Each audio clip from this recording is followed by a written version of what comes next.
So there's the House of Parliament over on your right. There's the large tower with the clock face. We all call that Big Ben. Big Ben, of course, though, only refers to the 13.5-ton bell situated up inside that tower. That tower was renamed the Queen Elizabeth II Tower after the Queen's Diamond Jubilee celebrations last year. Now this version of the House of Parliament was fully completed around about 1870. A previous version burnt down in 1834, apparently by accident by members of Parliament themselves while they were burning ballot papers and tally sticks in the bowels of the Lord's Chamber. The fire got out of hand, original burned to the ground. Apparently, while the original was in flames, there were about 20,000 people on the other side of the river cheering the flames on, shouting, "Burn, House of Parliament, burn." It was then redesigned in this Victorian Gothic style by Charles Baring. He was joined by the son of a French draftsman, Augustus Willoughby Northmore Puget. Augustus Puget, dubbed the God of Gothic. For the House of Parliament, he designed the tables, the chairs, the wallpaper, the stationery, the interior of the Lord's Chamber, and lots of Gothic detail on the outside. However, Augustus Puget only saw his designs reach his sketching stage. He passed when he was only 40 years old. The poor chap ended up in an asylum. The large tower with the Union flag flying above, that's Victoria Tower, that's a Charles Barry creation, and over in that section, that's where all the ballot papers are kept for about a year after every election, then destroyed. Over 700 years of parliamentary records there as well. Earliest, piled up high, all written on vellum goatskin paper. And that little turret there on your right, with steps going down towards the Thames, black was 7th century. And that one replaced the huge medieval version that stood over there for over 500 years. The medieval version eventually burned down during the Great Fire of 1666. 1675, Sir Christopher Wren was commissioned to design some balls, eventually completed around about late 1710, so it's just over 300 years old. Not the largest stone cathedral in the world, behind St. Peter's in Rome, and I think one or two others in Italy as well. 365 feet tall, St. Paul's, 1 foot for every day of the year. I'll talk more about that wonderful cathedral once we pass under these bridges. We're passing under Blackfriars Road Bridge. Gets its name because back in the mid-12th century, a ginormous Dominican monastery stood around these parts, and amongst they wore black robes, black habits, quite simply, and down today. And we shall discover the mystery of the red columns either side of us on our return journey. As we pass under Alexandra Railway Bridge, being modernised, widened, updated, extended, in use as the new Blackfriars Railway Station. Another wonderful view of St. Paul's over on your left. So this is where many famous events in our nation have taken place. Most recently, of course, this is where the funeral service of the late Baroness Thatcher took place a few months ago.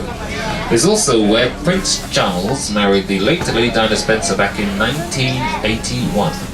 Gosh, I remember that like it was yesterday. There's also where the funeral service of our wartime Prime Minister Winston Churchill took place in 1965. Just remember that as well. And there's also where the civil rights leader Martin Luther King did one of his keynote speeches back in 1964. Holy moly, I just about remember that too. Many famous people are also buried or cooked up St. Paul's, and one of them includes the creator himself, Sir Christopher Wren, who did get to see his glorious creation fully completed. My favourite theatre in the whole of the British Isles is that one over there on the right, the white thatched roof building, the detailed reproduction of Shakespeare's Globe Theatre. Made in the same method, made with the same tools and materials, just like the original. And just like the original, that reproduction has no roof, completed in 1997. Does show plays over there, of course. Current season's already started.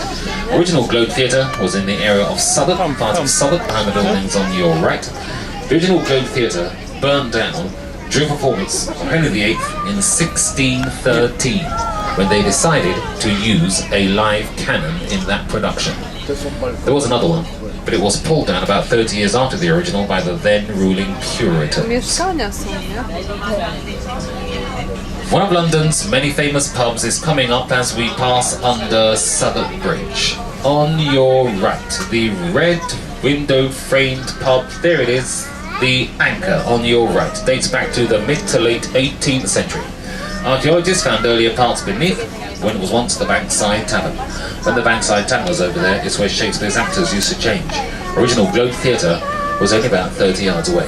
I'll talk more about the Anchor Pub on the return journey as we pass under the very unattractive Cannon Street Railway Bridge. Or feeling rather discombobulated, look to the left as we pass under this bridge, look to the right, the writing is on the wall, there it is on your left, there it is on your right, the words London Bridge. This version, 1972. Round about here was where the Romans built the first Londinian bridge in about 43 AD.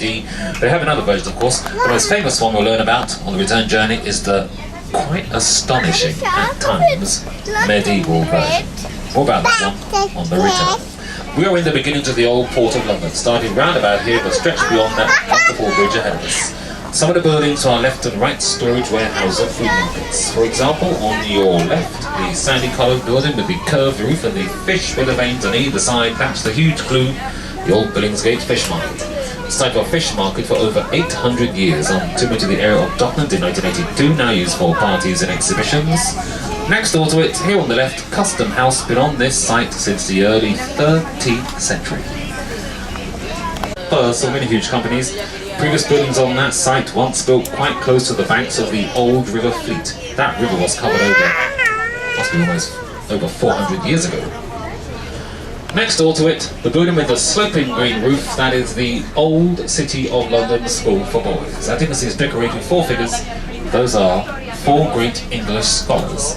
From left to right, it's Francis Bacon, William Shakespeare, John Milton, and Sir Isaac Newton. Next door to it is like a church. This was once a quite wonderful theology museum called Zion Hall. It had one of the earliest Bibles printed in English in its collection and lots of other rare religious artifacts. However, this building is now used as general office space. Very disappointing. The black and white vessel there on your right, HMS President, used as a naval training vessel during latter parts of World Wars 1 and 2, saw a bit of action during that period as well, and was also used as a decoy vessel, now home, I'm sure you can tell, to a very nice bar, and I've been there once, a quite wonderful restaurant as well. And below, on the lower deck, there's more general office space down there as well. A little snapshot of how this river twists and turns on its 217-ish mile journey. There's a nice view of the London Eye over on your left-hand side. Kiedy jedziemy do London Eye? Za chwilkę. Co, gdzie jest London Eye? London Eye! To duży koń!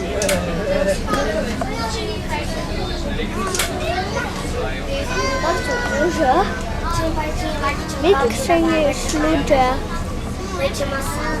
Let's switch back to the right. Can you see this stone archway coming into view there, nestled amongst the trees? Just by that white vessel, the Wellington. You'll see the archway has a face of a man with a long beard on it, Old Father Thames, legendary protector of travellers on the river. It's Temple Arch.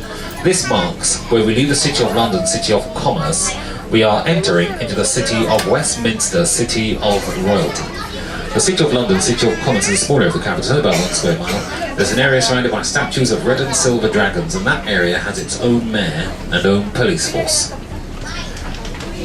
The Wellington, here on your right, home to the Honourable